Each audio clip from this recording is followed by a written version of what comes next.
তুমি এমন করতেছ কেন?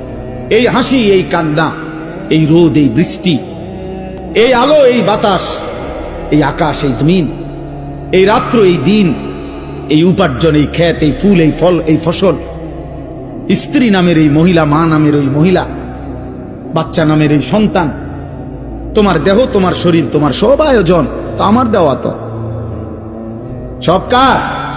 এ তো আমার দেওয়া বান্দা, এ তো আমি দিছি তোমার জন্য, তোমারে দেওয়ার জন্য, ভোগ করার জন্য দিছি তো আমি তো তোমার সব চাহিদা আমি দিছি।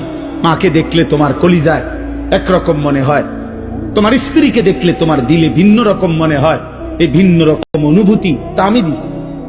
আমি যদি এক করে দিতাম, দনজনরে যদি মা মনে হইতো,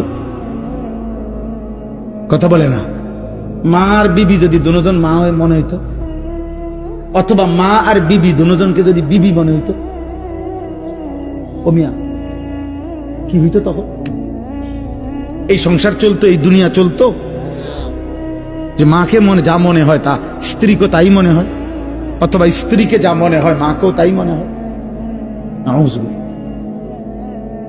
তাহলে আল্লাহ তাআলা বলেন, বান্দা প্রতি মিনিট, প্রতি সেকেন্ড আমি তোমার জিন্দেগির প্রতি অবস্থার এই পরিবর্তন, এই কায়নাতের এই বর্ণাঢ্য আয়োজন, এ তো আমার দেওয়া। তা আমি তো বাদ দিতে বলি নাই, আমি তো বিয়ে করতে নিষেধ করি নাই, আমি আল্লাহ তো উপার্জন করতে নিষেধ করি নাই, আমি তো খাবার খাইতে নিষেধ করি নাই, আমি পেশাব করতে নিষেধ করি নাই, আমি পানি পান করতে নিষেধ করি নাই, আমি স্বামী স্ত্রী মিলিত হইতে